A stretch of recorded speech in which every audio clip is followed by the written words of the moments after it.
RV owners, welcome to a new series that I'm starting, which is RV Buying Tips, where I'm going to help you look at some different things you might want to pay attention to when you're buying an RV, some things you might want to ignore, and some things you want to pay attention to. And today we're going to start with one of my very first RV buying tips. This is definitely something you should pay attention to when looking at a new unit, and that is going to be the furnace. Now, I don't mean which brand of furnace, because I'll be honest with you, they're really all about the same. They all have the same capabilities, and they all have the same problems, if you will. But on that note, when they do have problems or you do need to maintain them, you're going to want to have access to them, which is why one of my number one buying tips is to make sure that it does have a furnace access cover. Now, this might seem like a really silly thing to pay attention to. You know, who cares if there's an access cover to the furnace?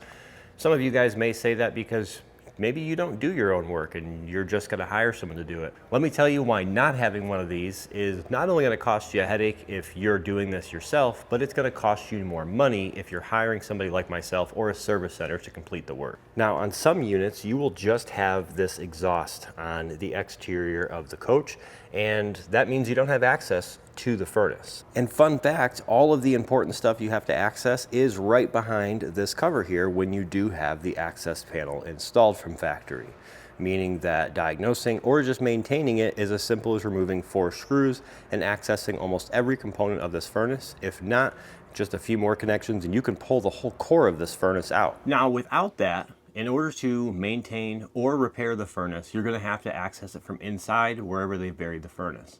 I've chosen this unit over here because this is actually best case scenario.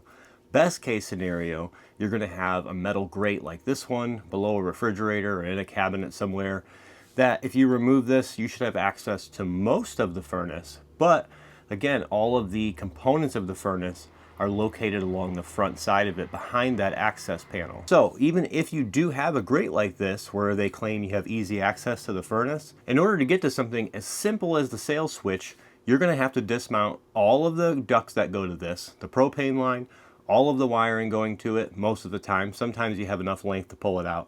And then you're going to have to pull the entire furnace out of here and test it on a table or a bench or outside of the cabinet. So if you're doing it yourself, it's already more headache. Now you've got to take a bunch of stuff apart just to pull something and either replace a $10 part, or again, even for something as simple as maintenance like vacuuming out or cleaning the dust out of the furnace, you've added a bunch of extra steps. But again, this is best case scenario. Let's take a look at a scenario that's going to be even worse than this. We'll take a look at this unit here that simply has just the exhaust, and we'll come in here where the other side of that furnace should be, and you think maybe we'll get lucky and it'll be here. No, it is not here in a cabinet.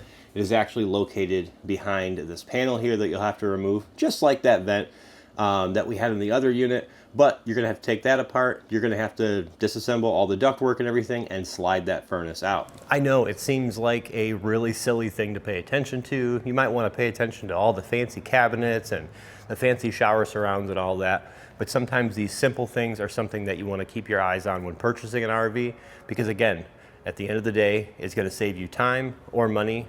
Doesn't matter if you're doing it yourself or having somebody else do it. And because I know people are going to ask, yes, after you purchase an RV, this is something that can be installed. It's not something the dealer is going to do for free, but this can be installed. You can order these access door kits and have them installed.